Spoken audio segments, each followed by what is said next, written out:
Bagian hukum acara menghelat perjamuan ilmiah. Tentu saja, ini adalah forum yang bermakna. Selain menumbuh kembangkan suasana akademik, diharapkan menghasilkan butir-butir pemikiran yang bermakna bagi khasanah kemajuan bangsa kita, termasuk dalam kehidupan hukum. Fakultas sangat menghargai kerja keras ini, bagian hukum acara, dan memberikan apresiasi yang tinggi untuk acara ini. Semoga forum ini dapat memenuhi fungsinya dan dapat memberikan makna intelektual bagi Fakultas Hukum.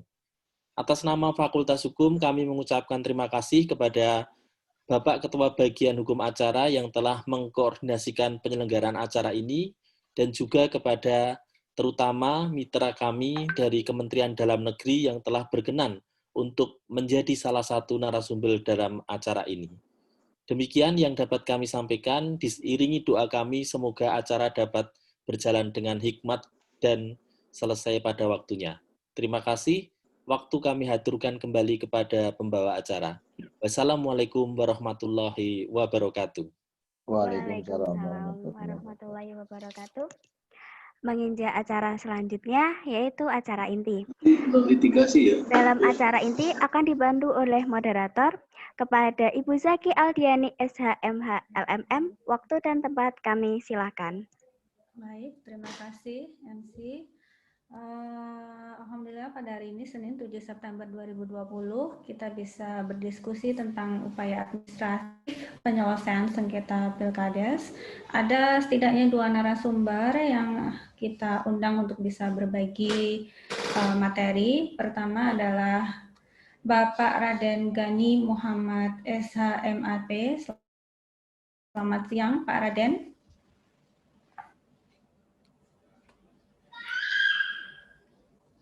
Dan kedua adalah Bu Adriana Grahani Firdausi. Sebelum ke pembahasan materi, saya akan utarakan dulu peraturannya ya. Ada 2 sesi dalam diskusi ini dalam FGD. Pertama adalah pemaparan materi oleh kedua narasumber, dan kedua nanti adalah sesi Q&A, tanya jawab. Oke, waktu kita nanti setidaknya sampai pukul 15 gitu ya. Yang pertama, masuk ke sesi pertama adalah sesi materi yang akan disampaikan oleh Bapak Raden Gani Muhammad SHMAP. Beliau adalah Kepala Biro Hukum Kementerian Dalam Negeri. Monggo Pak Gani untuk bisa menyampaikan materinya, berbagi materi kepada kami. Persilahkan Pak Gani.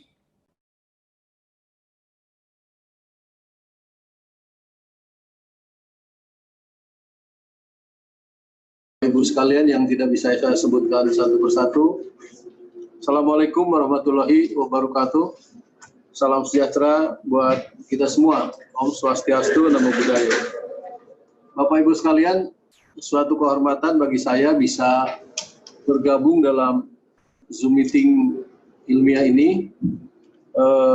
Kami dari Kemendagri melalui Kepala Biro Hukum mudah-mudahan bisa memberikan share informasi terkait dengan materi yang diminta mengenai upaya administratif penyelesaian sengketa pemilihan kepala desa.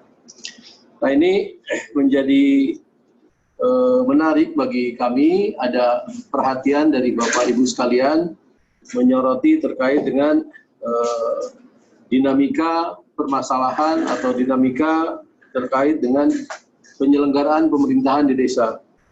Ini menarik karena seperti kita ketahui bahwasannya di desa ini 74.953 total jumlah desa saat ini. Ini tentu akan memberikan warna yang beragam, dinamis, meskipun kita sudah mempunyai regulasi dalam hal ini. Nah, saya langsung saja ke tujuan bernegara, Bapak Ibu sekalian, di slide ketiga ya, 1, 2, 3, kelima, ke slide kelima, terus. Nah, ini bahwa pertama tujuan bernegara yang harus kita sepakati bersama. adalah membentuk suatu pemerintahan negara Indonesia yang melindungi segenap bangsa Indonesia dan seluruh tumpah darah Indonesia. Ini untuk memajukan kesejahteraan umum, mencerdaskan kehidupan bangsa, dan ikut melaksanakan ketertiban dunia berdasarkan peradaban abadi dan keadilan sosial. Nah, ini tentunya menjadi pegangan kita bersama mengenai eksistensi daripada penyelenggaraan pemerintahan di desa tersebut. Ujung-ujungnya yaitu harus bisa melindungi segenap bangsa Indonesia dan seluruh tumpah darah Indonesia untuk memajukan kesejahteraan umum, mencerdaskan kehidupan bangsa, dan ikut melaksanakan ketertiban dunia. Nah, ini dari sistem pemerintahan kita lanjut, ini dibagi dengan adanya pemerintah pusat, pemerintah daerah, dan pemerintahan desa. Nah, pemerintahan desa juga, Bapak Ibu sekalian, ini tidak luput daripada pembinaan dari pemerintah di atasnya, sebagaimana diatur dalam pasal 112 ayat 1 Undang-Undang Nomor 6 Tahun 2014 dan pasal 373 ayat 3 Undang-Undang Nomor 23 Tahun 2014, di mana pemerintah pusat, di mana hal ini Kemendagri, di Kemendagri ada direktorat yang khusus mengenai pemerintahan desa, yaitu Ditjen Bina Pemdes, yang bertanggung jawab untuk memberikan pembinaan terkait dengan penyelenggaraan pemerintahan desa ini. Nah, lanjut Bapak Ibu sekalian. Terus, lanjut, slide selanjutnya. Lanjut. Satu lagi, kita lanjut aja. Nah, ini Bapak Ibu sekalian, peran Kemendagri dalam sistem pemerintahan, di mana Undang-Undang 6 khusus ini terkait dengan desa, dan Undang-Undang Nomor 23 Tahun 2014 tentang pemerintahan daerah, di mana positioning Kemendagri ini adalah sebagai poros pemerintahan dan politik dalam negeri. Poros pemerintahan ini di mana positioning Kemendagri ini adalah sebagai pembina umum penyelenggaraan pemerintahan daerah, di mana masing-masing kementerian lembaga teknis secara teknis membina, namun Kemendagri adalah pembina secara umum terkait dengan ini, dan bagaimana menjadi penyeimbang, menjadi penyerasi, menjadi sinergi antara kementerian lembaga dalam konteks penyelenggaraan pemerintahan desa dan penyelenggaraan pemerintahan daerah. Nah, dalam menjamin keberlangsungan tersebut, yaitu Kemendagri berupaya bagaimana kita memberikan pelayanan dan pemberdayaan masyarakat, bagaimana mengoptimalkan pembangunan daerah dan demokratisasi. Saat ini, khusus ini kita sedang menyelenggarkan pilkada juga. Yang kedua, penegakan hukum dan kesatuan bangsa, di mana semuanya berlandaskan pada penjabaran visi dan misi, serta program sesuai dengan agenda prioritas Presiden Jokowi Ma'ruf Amin 2019-2024. Juga penjabaran program operasional Kemendagri, serta koordinasi antar kementerian lembaga secara terpadu. Nah, tentu selanjutnya kita mempunyai komitmen bersama dan partisipasi dengan melibatkan partisipasi masyarakat untuk melaksanakan program secara efektif, efisien, bersih, berwibawa dalam rangka memperkokoh NKRI. Menteri Dalam Negeri melakukan pembinaan dan pengawasan umum penyelenggaraan Pemda secara nasional kepada Gubernur, Bupati, Wali Kota, dan Gubernur, Bupati, Wali Kota kepada Kepala Desa. Ini udah mulai masuk. Lanjut. Selanjutnya Bapak Ibu sekalian, tinjauan yuridis, upaya administrasi penyelesaian sengketa pemilihan kepala desa.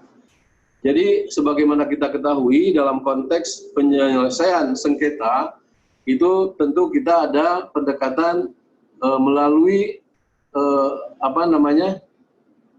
lembaga peradilan ataupun non peradilan. Nah, dalam konteks kita tertib administrasi penyelesaian sengketa di peradilan ataupun non peradilan, tentu kita harus tertib regulasi. Tertib regulasi di mana dimaksud di sini adalah bagaimana kita menyusun sebuah regulasi terkait dengan aturan main yang sesuai dengan amanah yang diperintahkan oleh peraturan perundang-undangan yang lebih tinggi. di mana di dalamnya juga kita harus mencermati terkait dengan tertib prosedural dalam konteks penyusunannya. Memperhatikan tertib kewenangan di dalam materi muatan yang dibuat di dalam regulasi terkait dengan administrasi penyelesaian sengketa peradilan. Seperti tadi disampaikan bahwa terkait dengan penyelesaian sengketa mengacu kepada pasal 37 ayat 6 Undang-Undang 6/2014, di mana Bupati diberikan kewenangan untuk menyelesaikan hasil perselisihan. Nah, selanjutnya Bapak Ibu sekalian, juga kita memperhatikan tertib asas hukum.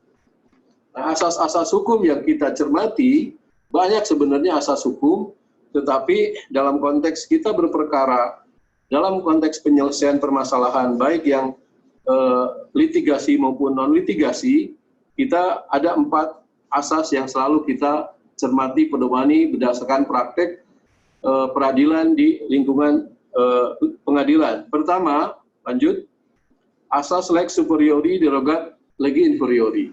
Nah, ini tentu sudah kita ketahui bersama, peraturan yang lebih tinggi mengesampingkan peraturan yang lebih rendah.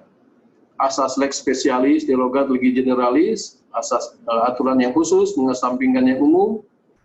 Asas lex posteriori derogat legi priori, aturan terkini mengesampingkan aturan terdahulu bila mengatur hal yang sama. Asas non retroaktif, aturan tidak boleh berlaku surut, dan asas rasionalitas. Nah, tentu di mana regulasi-regulasi yang kita buat harus bisa dipertanggungjawabkan secara akal sehat. Artinya norma-norma yang di dalamnya mengatur ini harus bisa dipertanggungjawabkan secara umum.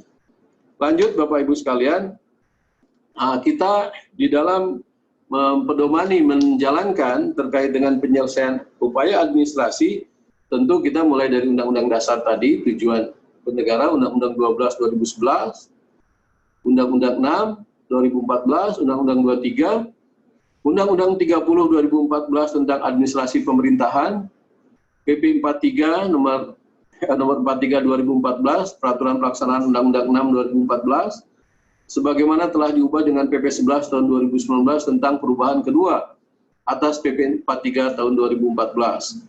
Selanjutnya PP nomor 60 tahun 2014 tentang dana desa yang bersumber dari APBN, sebagaimana telah beberapa kali terakhir diubah dengan PP 8 2014 tentang perubahan kedua PP nomor 60 tahun 2014. Nah, lanjut Bapak Ibu sekalian, secara spesifik dasar hukum terkait dengan pemilihan kepala desa, ini kita telah menerbitkan Permendagri 112 tahun 2014 tentang pemilihan kepala desa. Al-Ikhwa Perintah Undang-Undang Nomor 6 tentang desa dijabarkan dalam Permendagri 112.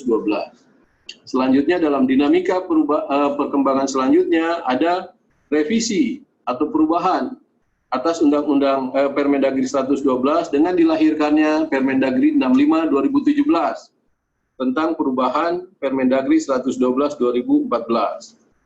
Lanjut. Jadi Undang-Undang Nomor 6 tahun 2014 tentang desa, di mana disebutkan pemilihan kepala desa adalah pelaksanaan kedaulatan rakyat desa dalam rangka memilih kepala desa yang bersifat langsung, umum, bebas, rahasia, jujur, dan adil. Nah, secara spesifik, secara detail, hal-hal lain yang belum diatur di dalam Permendagri ini, maka diatur di dalam Perda secara khusus, sesuai dengan karakteristik daerah masing-masing. Artinya Perda ini diberikan diskresi untuk mengatur hal-hal lain yang belum bisa diatur secara khusus. Oleh karena itu, kearifan lokal di masing-masing daerah itu sendiri yang tahu. Hal-hal apa saja yang perlu dimasukkan, karena saking banyaknya desa di Indonesia ini dibandingkan dengan jumlah kabupaten kota. Nah, ini tentu beragam sekali, tentu ini maka kita berikan diskresi kepada kepala daerah untuk mengatur di dalam Perda setempat. Nah, adapun Bapak Ibu sekalian, terkait dengan pelaksanaan pemilihan kepala desa, ini tahapannya tentunya dilakukan melalui tahapan persiapan, pencalonan, pemungutan suara, dan penetapan. Nah, tahapan pelaksanaan ini tentu ini harus terakomodir di dalam perda masing-masing di daerah dengan mempedomani secara umum yang diatur di dalam Permendagri 112 tadi. Nah, secara khusus terkait dengan ini silahkan dimodifikasi, diberikan diskresi oleh kepala daerah karena tidak mungkin distandarisasi untuk hal ini. Nah, lanjut Bapak Ibu sekalian, untuk sengketa pemilihan kepala desa, nah ini penyelesaian secara administrasi, kita mengacu kepada Undang-Undang Nomor 30 2014 tentang Administrasi Pemerintahan. Nah, di mana produk hukum dalam konteks penetapan kepala desa adalah ditetapkan melalui keputusan kepala daerah, bupati, atau wali kota. Nah, kalau terjadi hal-hal yang sifatnya ada yang maladministrasi di dalam lahirnya keputusan kepala daerah tadi, ini bisa digunakan penyelesaian melalui Undang-Undang Nomor 30 Tahun 2014 tentang Administrasi Pemerintahan. Yang kedua, penyelesaian diserahkan kepada kepala daerah melalui bupati wali kota. Nah, ini daerah tadi sesuai Undang-Undang 6 diberikan waktu 30 hari untuk menyelesaikan perselisihan yang terjadi. Atau yang kedua, secara litigasi. Karena produk yang dilahirkan di dalam melalui keputusan tadi adalah produk tata usaha negara. Sehingga apabila ini bisa diselesaikan atau digugat melalui lembaga pengadilan untuk menggugat SK penetapan kepala desa terpilihnya. Nah, mengenai nanti apakah TUN mau menerima atau enggak, itu kami tidak ikut ini, tetapi ruang-ruang untuk ini bisa secara administratif melalui administrasi sebagaimana Undang-Undang 30 dan diserahkan penyelesaiannya kepada bupati atau wali kota. Atau melalui litigasi ke PT UN. Lanjut Bapak Ibu sekalian. Slide berikutnya. Nah, untuk perselisihan hasil pemilihan kepala desa, calon kepala desa yang dinyatakan terpilih adalah calon yang memperoleh suara terbanyak. Panitia pemilihan kepala desa menetapkan calon kepala desa terpilih. Panitia pemilihan kepala desa menyampaikan nama calon kepala desa terpilih kepada BPD paling lama 7 hari setelah penetapan calon kepala desa terpilih sebagaimana dimaksud pada ayat 2 di atas. BPD paling lama 7 hari setelah menerima laporan dari panitia pemilihan, kemudian menyampaikan nama calon kepala desa kepada Bupati Wali Kota.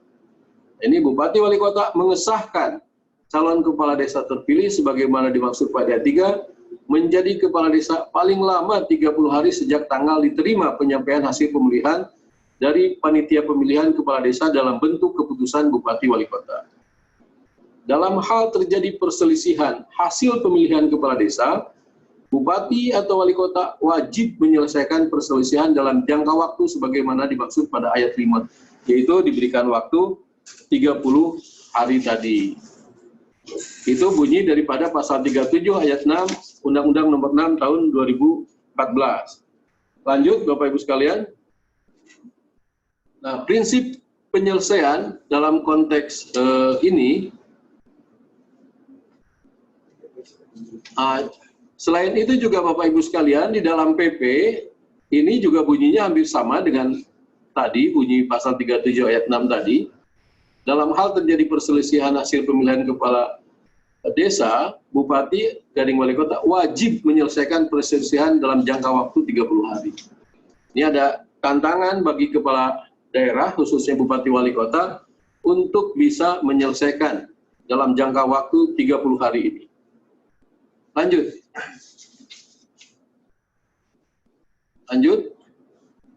Nah, prinsip penyelesaian,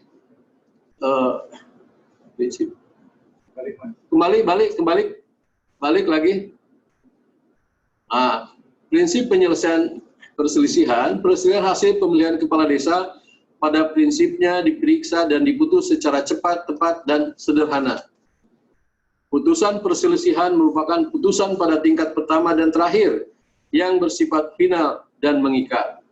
Nah, artinya tadi karena ini diserahkan kepada kepala daerah, maka putusan kepala daerah sebenarnya harus diterima, dipahami, dimaknai seperti itu. Tetapi mohon maaf, kadangkala banyak juga para kepala desa ini didampingi para lawyer yang undang-undangnya sudah memerintahkan seperti ini, tapi ayo silahkan ke TUN, silahkan ke pengadilan. Ya silahkan, kita itu tidak menutup hak masing-masing untuk berproses lebih lanjut. Lanjut. Nah, ini ruang lingkup penyelesaiannya sengketa administrasi bakal calon kepala desa dan sengketa perselisihan hasil pemilihan kepala desa. Ini yang penting kita tahu bisa meminimalisir nanti yang di Pemda, khususnya di perangkatnya Bupati Wali Kota tadi, harus betul-betul memahami, memberikan masukan yang objektif, yang normatif, agar kebijakan yang diambil oleh Bupati itu sudah mencerminkan kebijakan yang responsif, akomodatif, dan bisa memberikan rasa keadilan bagi masyarakat di desa. Ini penting bagi kami, jangan sampai tadi orang-orang yang memberikan masukan kepada kepala daerah ini tidak memahami esensi terkait dengan penyelenggaraan pemerintahan desa tersebut. Lanjut. Selanjutnya Bapak Ibu sekalian, pembentukan tim penyelesaian. Kepala daerah ini Bupati Wali Kota membentuk tim penyelesaian perselisihan. Nah, ini tim bisa diketuai oleh Kepala Dinas Pemberdayaan Masyarakat Desa atau dengan nomenklatur lain, dengan sekretaris dijabat oleh Kepala Bagian Hukum. Nah, ini untuk memberikan keseimbangan. Dari sisi legalitasnya ada bagian hukum, dari sisi teknisnya ada Dinas Pemberdayaan Desa. Juga untuk menjaga netralitas, kita bisa melibatkan unsur KPU, Kejaksaan, Kepolisian, tokoh masyarakat, dan akademisi. Kenapa ini kok bisa masuk KPU gitu? Nah, KPU ini kita anggap orang yang paham, mengerti di dalam hal seluk-beluk terkait penyelenggaraan pemilihan. Kita menyerap ilmunya, bukan ingin menyamakan masalah ini dengan masalah pemilihan kepala daerah sehingga KPU harus dilibatkan. Nah, tim ini mendapatkan pertimbangan masukan agar netral. Nah, ini banyak di beberapa daerah, hasil tinjauan kami, tim itu melibatkan tadi KPU, Kejaksaan, Kepolisian, tokoh masyarakat, dan akademisi. Karena ini mendapat banyak sorotan, mendapat banyak perhatian, sehingga untuk netralitas kebijakan yang akan diputuskan, karena ini sangat rentan sekali, dan kalau tidak bisa, ini akan menimbulkan potensi konflik di daerah dan desa di mana tempat ini diselesaikan. Jadi itu pembentukan tim penyelesaian. Lanjut, teknis penyelesaiannya. Pada prakteknya penyelesaian perselisihan pemilihan kepala desa diserahkan kepada mekanisme peraturan daerah setempat. Karena undang-undang dan PP serta Permendagri menyerahkan pengaturan ke dalam peraturan daerah masing-masing. Nah, kita simulasikan aturan-aturan yang umum yang sudah ada di dalam Permendagri, undang-undang dan PP, itu disimulasikan hal-hal spesifik yang ada di daerah masing-masing. Ini perlu kita cermati, akomodir agar masuk di dalam peraturan daerahnya tadi. Jangan sampai ada kehilapan tadi atau ada yang belum mengatur potensi-potensi dinamika yang terjadi sehingga daerah mempunyai potensi kekurangan hukum, aturan, atau belum adanya aturan yang lengkap untuk menyelesaikan masalah ini. Lanjut. Itu Bapak Ibu sekalian sharing yang bisa kami sampaikan dalam kesempatan ini, mungkin nanti dalam sesi tanya jawab, dan kami juga ingin menggali masukan-masukan dari forum yang terhormat ini untuk menjadi bahan evaluasi kami, monitoring kami dalam konteks mewujudkan penyelenggaraan pemerintahan desa melalui pemilihan yang fairness dan berjalan secara demokratis.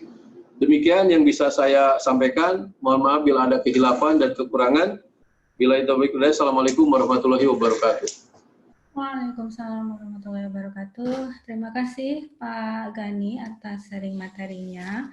Ada beberapa hal yang menarik untuk bisa didiskusikan nanti ya, tapi ditahan dulu. Nanti pertanyaannya bisa ditulis di chat atau nanti mau langsung ketika sesi kedua boleh. Untuk yang kedua, materi yang kedua akan disampaikan oleh Bu Adriana Grahani Firdausi. Nah, beliau ini adalah dosen hukum tata negara. Beberapa penelitian fokus kepada tentang desa ya Bu Adriana ya. Ya. Baik, langsung saja Bu Adriana, dipersilakan untuk langsung berbagi materi kepada kita, monggo. Terima kasih kepada Bu Zaki. Assalamualaikum warahmatullahi wabarakatuh. Selamat siang kepada Pak Gani dari Kementerian Dalam Negeri, juga kepada para senior dari Bagian Hukum Tata Negara. Terima kasih kepada Pak Harjono selaku Ketua Bagian, dan juga para senior lainnya yang ada di bagian hukum acara dan para peserta FGD dan juga mahasiswa yang berbahagia. Tadi Pak Gani sudah menyampaikan banyak sekali, sudah sangat lengkap sebenarnya dari mulai dasar hukum sampai dengan proses tahapan pemilihan pilkades. Saya hanya menambahkan beberapa dari sudut hukum tata negara untuk beberapa sudut pandang yang mungkin terkait dengan pilkades dan juga sengketanya yang belum begitu terjawab di dalam undang-undang atau peraturan perundang-undangan. Saya boleh share sendiri, Bu Zaki, untuk saya ini.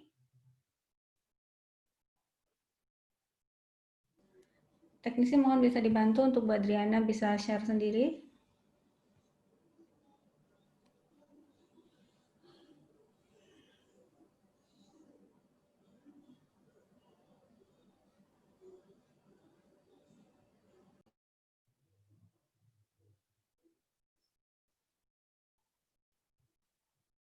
Belum terlihat ya?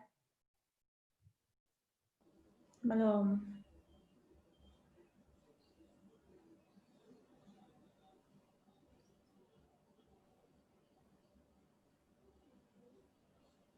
Sudah? Sudah, silakan dimulai Bu Adriana. Ya. Baik, terima kasih. Saya mencoba menyampaikan beberapa terkait pilkades di Indonesia dan tadi sudah sebagian besar sudah disampaikan oleh Pak Gani. Pada dasarnya dasar hukum tidak hanya dalam Undang-Undang Desa tapi juga mulai dari pasal 18B ayat 2 dari konstitusi bahwa Indonesia menghormati kesatuan-kesatuan hukum, masyarakat hukum adat dan juga hukum tradisionalnya sepanjang masih hidup sampai sekarang. Termasuk juga tunduk pada putusan Mahkamah Konstitusi tahun 2015 yang menganulir syarat calon kepala desa. Kemudian ada peraturan pemerintah yang tadi sudah disampaikan dengan perubahannya dan peraturan Menteri Dalam Negeri nomor 112 dan beserta perubahannya. Dan desa itu sendiri pada saat ini sudah ada 74.000 sekian berdasarkan data Kementerian Desa. Jadi banyak sekali, dan desa yang dimaksud di dalam Undang-Undang Desa bukan hanya desa sebagaimana sering dikenal, tetapi juga desa adat termasuk di sini, ataupun desa yang namanya disesuaikan dengan kondisi masyarakat setempat dan berkedudukan di dalam wilayah kabupaten atau kota. Dan di sini ditegaskan di dalam Undang-Undang Desa bahwa yang disebut desa adalah kesatuan masyarakat hukum yang memiliki kewenangan untuk mengatur masyarakat setempat berdasarkan prakarsanya sendiri, tetapi juga adanya hak asal-usul atau hak tradisional yang diakui dan dihormati di dalam sistem pemerintahan negara Republik Indonesia.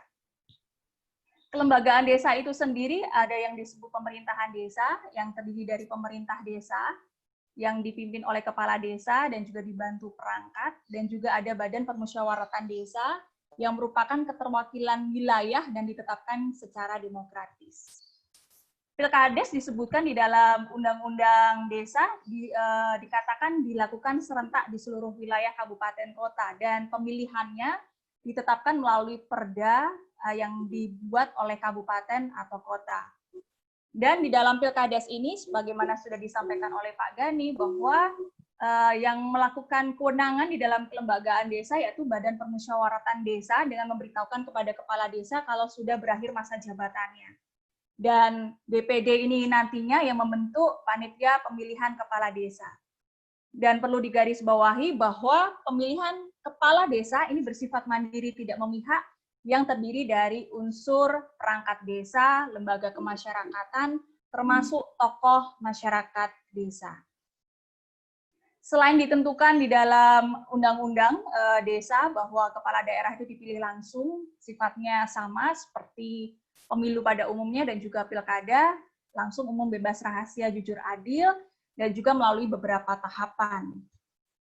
Salah satu yang dianulir di dalam putusan Mahkamah Konstitusi, pada dasarnya sebelumnya kepala daerah itu harus, calonnya harus tinggal minimal 1 tahun, tetapi kemudian dianggap tidak memberikan hak yang sama kepada semua warga negara, jadi dianulir, siapapun bisa mencalonkan diri sebagai kepala desa.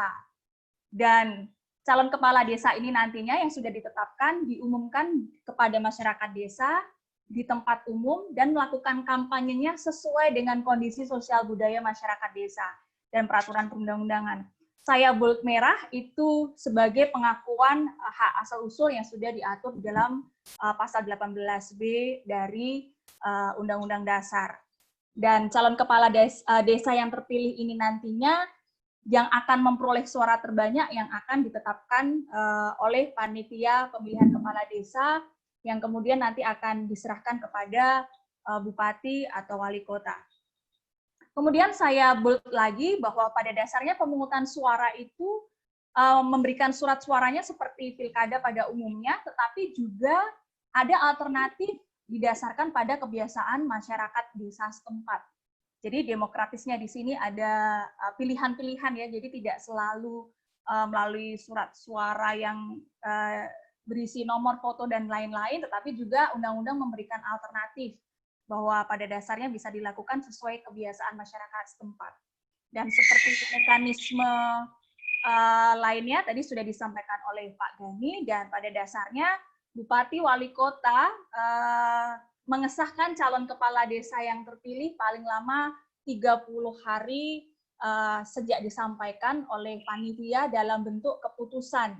Nah, keputusan nanti tentu saja ini yang tadi disampaikan bisa diajukan di dalam upaya administrasi ke PT UN. Dalam hal sengketa hasil pemilihan, meskipun tadi sudah disampaikan oleh Pak Gani, pada dasarnya ada 2 alternatif penyelesaian sengketa. Yang pertama adalah terkait dari administrasinya, yang kedua adalah hasil pemilihannya. Tapi Undang-Undang Desa sendiri memiliki kelemahan tidak seperti pada Undang-Undang Pilkada. Kalau Undang-Undang Desa itu sendiri, sengketa hasil pemilihan hanya terlihat sengketanya itu hasil pemilihan. Sementara untuk sengketa administrasi sama sekali tidak diatur di dalam Undang-Undang Desa maupun peraturan pelaksana. Jadi hanya apabila terjadi perselisihan hasil pemilihan kepala desa, maka menjadi tanggung jawab bupati atau wali kota untuk menyelesaikan dalam jangka waktu 30 hari. Dan penyelesaian ini harus diatur melalui peraturan daerah. Jadi menjadi tanggung jawab bagi daerah, dalam hal ini kabupaten atau kota, untuk mengatur secara detail bagaimana pelaksanaan pilkada, mulai dari persiapan, kemudian pencalonan, kemudian kampanye, pemilihan, sampai dengan penetapan dan juga pelantikan. Semuanya diserahkan pada kondisi masing-masing dari kabupaten atau kota. Kemudian saya mencoba menyoroti dari sisi otonomi desa ya, menilik dari pengertian otonomi desa. Sebenarnya otonomi desa ini berbeda dengan otonomi daerah. Kalau otonomi daerah adalah hasil desentralisasi dari pemerintah pusat, otonomi desa sebenarnya bukan pemberian dari pemerintah pusat, tetapi otonomi asli sebagai pengakuan hak asal-usul. Hak asal-usul tentu saja berpengaruh pada 3 hal. Yang pertama adalah menyangkut struktur kelembagaan. Jadi tadi Undang-Undang Desa tidak membatasi nama-nama, baik nama desa, tidak selalu desa. Kemudian nama-nama perangkat desa juga tidak selalu seperti yang harus seragam seluruh Indonesia, tetapi ditentukan dari kondisi sosial masyarakat yang ada di desa setempat. Kemudian yang kedua adalah hak asal-usul untuk menyangkut ketentuan prosedur pengangkatan dan pemberhentian pemimpin. Jadi betul-betul Undang-Undang Desa memberikan alternatif pengaturan tidak harus semua sama, tapi disesuaikan dengan kebiasaan atau asal-usul asli ketika desa itu ada begitu ya, terbentuk. Kemudian yang ketiga adalah hak asal-usul menyangkut penyelenggaraan urusan-urusan pemerintahan, terutama yang terkait dengan penyelenggaraan dan pembebanan terhadap masyarakat. Jadi hak asal-usul adalah susunan asli desa, tidak terkait dengan pemerintah pusat sebelumnya begitu ya. Jadi berbeda dengan otonomi daerah yang merupakan hasil derivasi kewenangan dari eksekutif atau pemerintah pusat. Dan semua hal ini, pengakuan hak asal usul ini sudah diakomodasi, dijamin oleh konstitusi di dalam pasal 18 ayat 2 Undang-Undang Dasar tahun 45, bahwa pada dasarnya negara mengakui dan menghormati kesatuan-kesatuan masyarakat hukum adat beserta hak-hak tradisional sepanjang masih hidup. Sehingga hal ini dapat diartikan berlaku juga untuk penyelesaian sengketa hasil pemilihan kepala desa. Jadi negara tidak boleh mengabaikan hak asal-usul.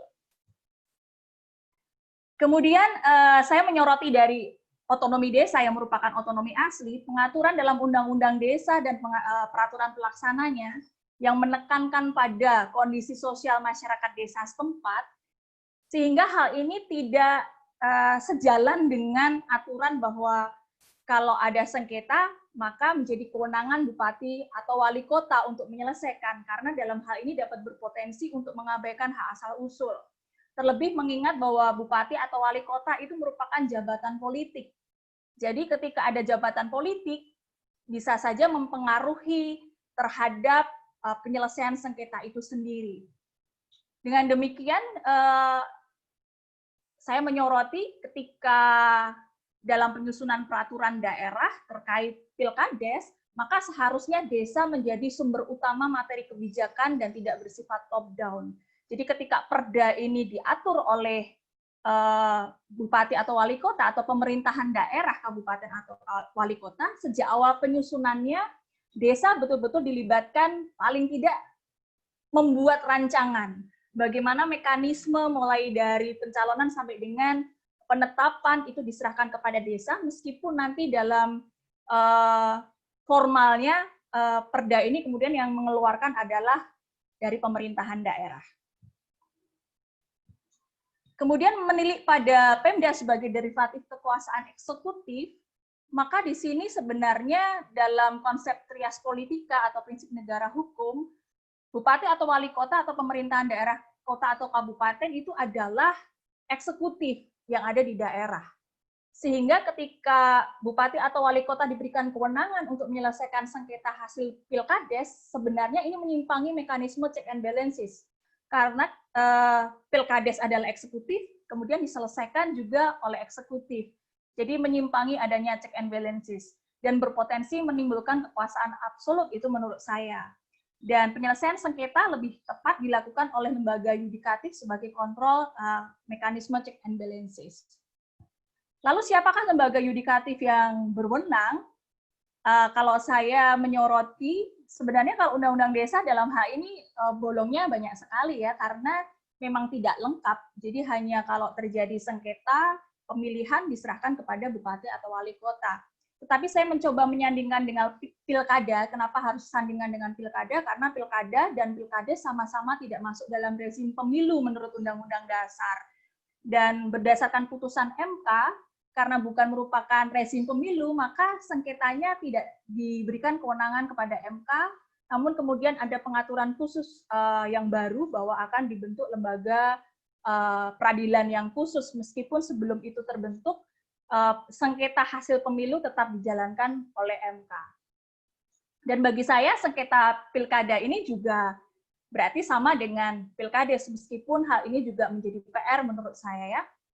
Kemudian perkara perselisihan hasil pemilihan ini diperiksa diadili oleh badan khusus yang meskipun juga sampai sekarang, meskipun pilkada serentak akan dilakukan di 2020, tetapi juga peradilan khusus sampai sekarang belum ada tanda-tanda dibentuk dan masih menjadi PR bagi pemerintah untuk menyelesaikan itu, dan sampai detik ini masih diserahkan kepada Mahkamah Konstitusi, meskipun ini menjadi persoalan tersendiri. Kemudian apakah bisa masuk dalam ranah sengketa tata usaha negara? Saya mencoba menyandingkan juga dengan Undang-Undang pilkada, karena kalau undang-undang desa tidak ada jawaban untuk hal ini ya. Jadi kalau untuk pilkada bisa dibawa ke TUN selama materinya terkait dengan tata cara yang berkaitan dengan administrasi pelaksanaan pemilihan dalam setiap tahapan pemilu. Dan sengketanya adalah, objeknya adalah yang sengketa antara calon kepala daerah dengan KPU akibat keputusan yang dikeluarkan oleh KPU setelah seluruh upaya administrasi tahapan di Bawaslu dan Panwas sudah diselesaikan, baru kemudian dibawa ke KPU. Ketika putusan dikeluarkan dan masih tidak puas, baru dibawa sengketanya ke TUN, dan tadi sudah dibahas oleh Pak Gani untuk tahapan-tahapannya. Dan untuk saya sendiri, karena untuk pilkada masalah peradilan khususnya juga masih PR, sampai sekarang belum selesai, berarti untuk pilkades apalagi. Kemudian untuk TUN bisa dibawa, sejauh ini ada beberapa sengketa pilkades yang sudah dibawa ke TUN, tetapi kalau dari segi filosofi undang-undang desa yang kemudian otonominya asli, saya lebih secara pribadi lebih memberi ruang bagi desa untuk menyelesaikan secara musyawarah, jadi tidak diselesaikan di luar pengadilan, tidak diselesaikan di dalam pengadilan, begitu ya. Jadi tetap diserahkan kepada desa yang materi-materinya berisi dari hasil kesepakatan desa sesuai dengan kondisi adat di desa tersebut, yang awalnya merupakan materi yang menjadi bahan pembuatan peraturan daerah tentang pilkades. Jadi mulai dari tahapan awal sampai dengan penetapan dan juga penyelesaian manakala terjadi sengketa harus diselesaikan secara bagaimana, itu menjadi diserahkan kepada masing-masing desa yang kemudian materinya menjadi bahan dari peraturan daerah yang dikeluarkan oleh kabupaten kota. Mungkin sharing saya cukup sampai di sini, nanti selanjutnya bisa didiskusikan lebih lanjut di dalam diskusi bersama dengan para peserta. Terima kasih dan saya kembalikan ke Bu Zaki. Baik, terima kasih Bu Adriana materinya. Bagi Anda, bagi peserta yang silahkan Anda chat ataupun bisa raise hand, gitu ya. Sambil menunggu pertanyaan, ada satu yang mengganjal bagi saya. Untuk Bu Adriana, kalau boleh tanya Bu Adriana. Silahkan. Bu Adriana, untuk desa adat ini kan dia sudah diakui ya? Ya, betul. Ya. Untuk penyelesaian sengketanya, kira-kira apakah dimungkinkan penyelesaian sengketa untuk desa adat juga kan dibuat dengan perda. Iya. Ya, diselesaikan secara adat.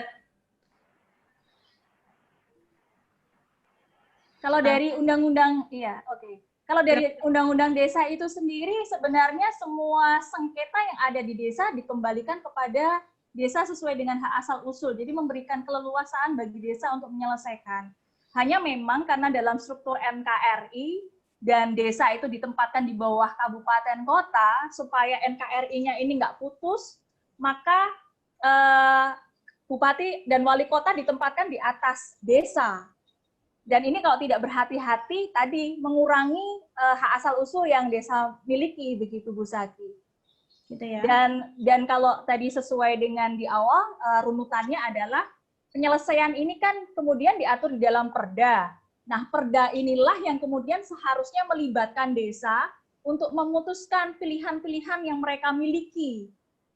Ketika mulai dari tahap persiapan, pemilihan, mulai dari persiapan sampai dengan penetapannya. Dan masing-masing desa tentu saja hak asal-usulnya lain-lain, adatnya lain-lain, kondisi sosialnya juga lain-lain. Dan ini yang kabupaten kota harus berhati-hati untuk mengakomodasi semua desa seperti yang disampaikan oleh Pak Gani. Begitu Bu Zaki. Oke, terima kasih Bu Adriana. Oke, untuk Pak Gani masih ada Pak Gani? Bu. Ya, Pak Gani. Ada pertanyaan Pak Gani. Pak Gani, tadi kan untuk penyelesaian sengketa, Pak Gani itu sharing bahwa penyelesaian sengketa itu bersifat final ya Pak Gani ya. Nah, kalau di Undang-Undang Administrasi Pemerintahan itu kita mengenal ada penyelesaian sengketa administratif, ada keberatan dan banding administratif, dan kemudian dimungkinkan juga upaya penyelesaian sengketa melalui pengadilan. Nah, kira-kira ini bagaimana ini Pak? Yang final itu yang bagaimana?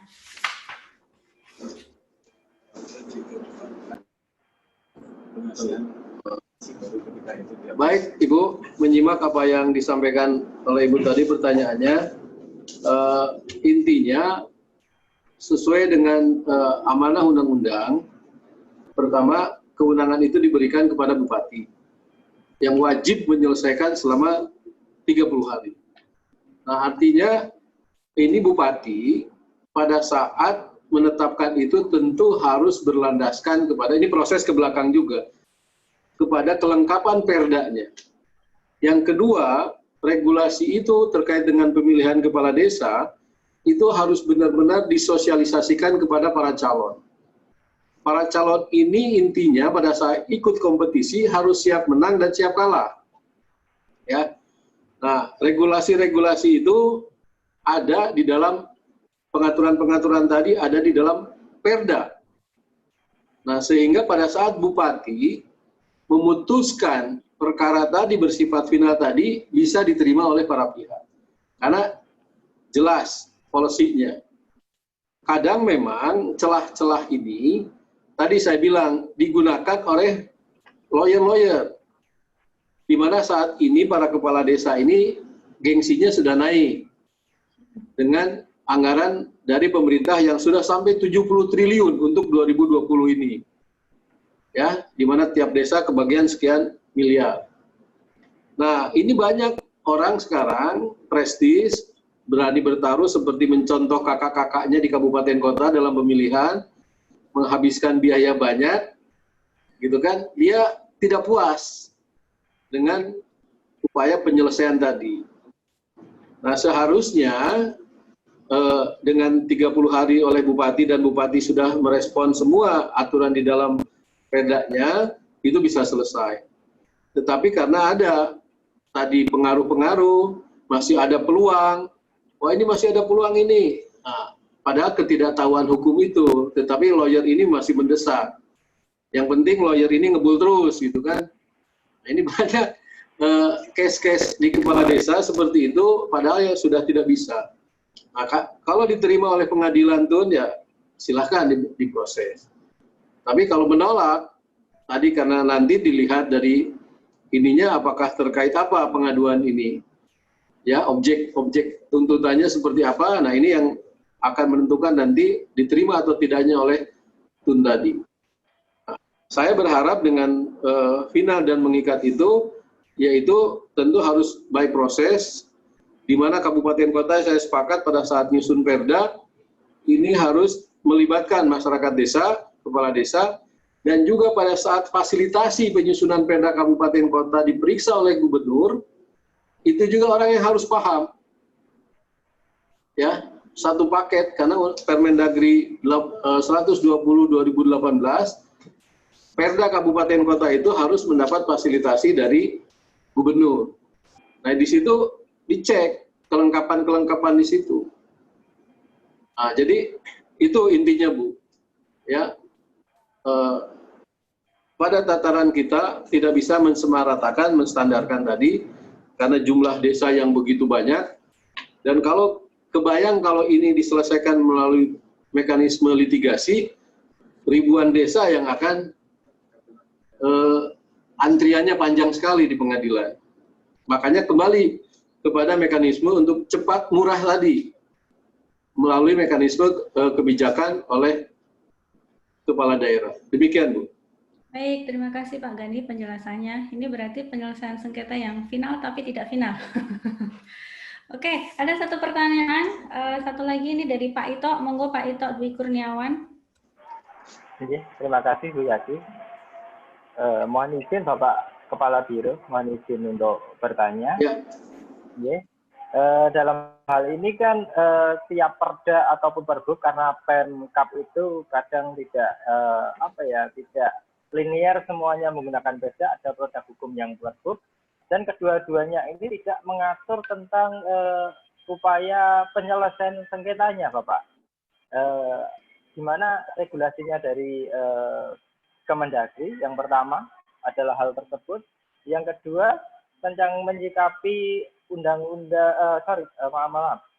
Perma nomor 6 tahun 2018, jika ini ranahnya ke litigasi ke gugatan PT-UN, itu dalam perma tersebut akan dikembalikan kepada upaya administratif di Pemda. Sedangkan Pemda, mohon maaf, mungkin tidak menyediakan. Salah satu contohnya di daerah sekitar kami adalah di Klaten atau Karanganyar, itu produk hukum perda atau perbumnya tidak menyediakan penyelesaian sengketa. Bagaimana Bapak Kemendagri dalam hal ini Dirjen Bina Pemdes menyikapi hal tersebut yang notabene krusial? Matur suwun, Bapak. Baik, terima kasih Pak. Itu saya pikir pertanyaan yang sangat bagus sekali, karena begini, Pak, kalau itu dikoordinasikan, dikonsultasikan kepada Kemendagri, khususnya kami ke Biro Hukum, atau ke Dirjen Oda yang menangani produk hukum daerah, tentu substansi-substansi ini menjadi krusial untuk kita sampaikan. Ya, nah karena tadi fasilitasi atau rancangan itu untuk kabupaten kota difasilitasi oleh gubernur. Nah ini gubernur ini aparatnya harus mempunyai wawasan dalam hal terkait dengan potensi sengketa dalam pemilihan kepala desa. Dampak hukumnya kalau tidak lengkapnya pengaturan di Perda untuk penyelesaian sengketa tadi, maka kebijakan yang diambil oleh kepala daerah itu tidak bisa memuaskan. Dianggap ini tidak ada acuannya atau kepala daerah bersikap sewenang-wenang. Sehingga potensinya melebar terus sampai saya bilang tadi, ini mungkin digugat bisa ke Petun. Karena ranah hukumnya yang tidak memberikan kelengkapan itu. Nah, saya mengharapkan justru di Perda tadi bisa diatur secara lengkap potensi-potensi yang menjadi kewenangan Bupati dalam konteks penyelesaian administrasi pemerintahan di dalam sengketa ini. Tadi Bupati juga punya batas kewenangan. Regulasi mengatur punya tertib kewenangan tadi. Aturlah sepanjang yang menjadi kewenangan Bupati tadi. Kalau memang sudah diamanahkan, dia menyelesaikan sengketa secara final dan mengikat tadi, supaya tidak final tapi tidak final tadi, ya makanya di dalam regulasinya itu harus tuntas. Ini menjadi peluang orang hukum lainnya. Kalau orang hukum kan mencermati ini, wah ini peluang nih. Ada kelemahan. Nah justru itu kita dorong, saya pikir Bapak Ibu sekalian dari USW ya, ini bisa memberikan masukan kepada jajaran Pemda di sekitar Bapak Ibu sekalian. Ya, iya, kan setiap Perda itu biasanya ada naskah akademik. Nah ini peran universitas ini yang saya harapkan pada saat naskah akademik jangan sampai para kepala DPRD ini atau perangkat daerah ini menyusun sebatas formalitas, yang penting ada NA. Tetapi kedalaman NA itu tidak diuji secara di lapangan. Saya berkecimpung pada saat itu di Perda. Dalam setiap memeriksa Perda-Perda atau pembatalan Perda atau diproses, naskah akademik itu hanya sifatnya formal. Formalitas saja yang penting ada. Kedalamannya tidak dicek. Karena ini ada unsur proyek di situ oleh teman-teman DPRD. Nah, apalagi mohon maaf, melibatkan misalkan tokoh kampus yang hanya dicatut namanya gitu. Padahal naskah akademik itu harus ada penelusuran di lapangan, jangan hanya di belakang meja. Saya selalu mengingatkan pentingnya saran masukan dari kampus, akademisi terkait penguatan Ranperda ini dalam hal naskah akademis. Nah, kalau itu tidak dijalankan, yang saya takutkan bermunculan di mana-mana. Lengkap, ininya, tapi hanya formalitas saja. Studi bandingnya kemana-mana, Pak. DPRD kan bahkan sampai ke Jakarta atau ke daerah lain. Tetapi hanya sebatas SPPD. Surat pura-pura dinas lah kalau yang saya bilang. Seperti itu ya. Kali ini banyak kecenderungan seperti itu. Nah, maka saya senang dengan adanya peran WSW ini supaya bisa memberikan masukan-masukan akademik di dalam perda-perda yang dibuat. Jangan sampai DPRD sudah bilang, wah kami sudah melibatkan ini. Nah, saya curiga kalau begitu, ini hanya catut nama. Itu menurut saya pentingnya di situ. Ada yang alfa dari proses perencanaan penyusunan peraturan daerah, dari aspek perencanaan itu yang dihasilkan outputnya adalah NA, tidak secara detail mendapat pertimbangan masukan dari akademisi yang paham mengenai situasi kondisional daerahnya masing-masing. Mungkin itu, Pak. Baik, terima kasih Pak Gani atas jawabannya. Semoga memuaskan. Bagaimana Pak Ito? Apakah masih ada pertanyaan? Iya, itu sedikit ganjalan tentang upaya administratif. Jika semua memang ranahnya petun, kan kembali lagi dikembalikan ke Perda. Perda tidak mengatur, sehingga dalam tanda kutip keadilan hukum bagi person calon ataupun peserta pilkada ini memang tidak terakomodir ya Bapak Kepala Biro. Izin Pak, tapi itu sudah memberikan kepastian pada saat pengadilan menolak, dikembalikan, artinya ya udah bukan ranah. Semoga dengan ditolaknya oleh pengadilan ya dia menerima. Jangan sampai cari lagi keadilan ke tempat yang lain. Nah, tapi sekali lagi pada saat Bupati memutuskan, itu tolong benar-benar pendekatannya normatif.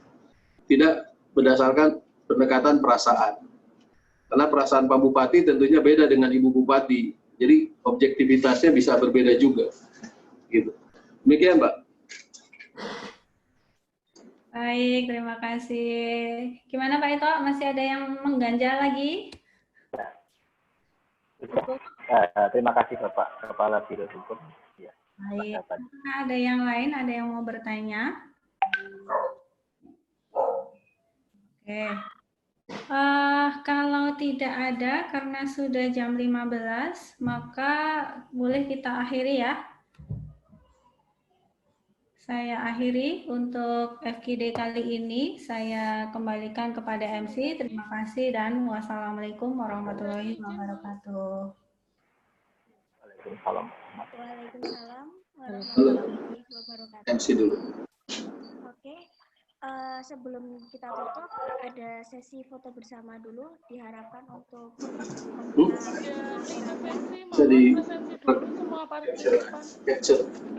Ya, untuk di screenshot terlebih dahulu. Oke. Bisa saya pandu. 1, 2, 3. Selanjutnya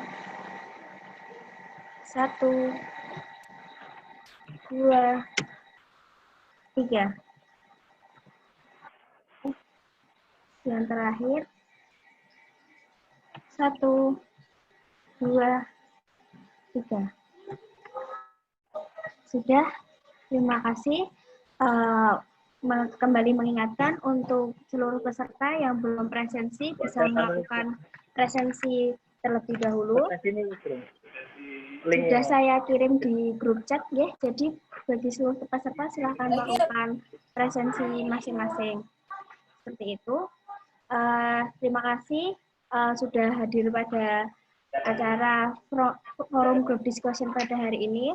Saya selaku Master of Ceremony mohon maaf apabila banyak kesalahan dalam kegiatan pada siang hari ini. Wassalamualaikum warahmatullahi wabarakatuh.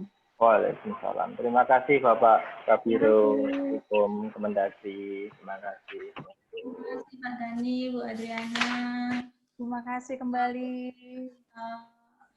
Terima Terima kasih Bu Adriana. Terima kasih Pak Ito. Salam untuk Pak Arjono, Pak Edi, Pak Rustamaji. Ya, Siapa saja di sana. Iya, Ya, terima kasih Bu Adriana. Terima kasih Bu Yuli. Terima kasih Sukses. Pak Gani. Sehat selalu Ibu. Amin. Ya, terima kasih. Pak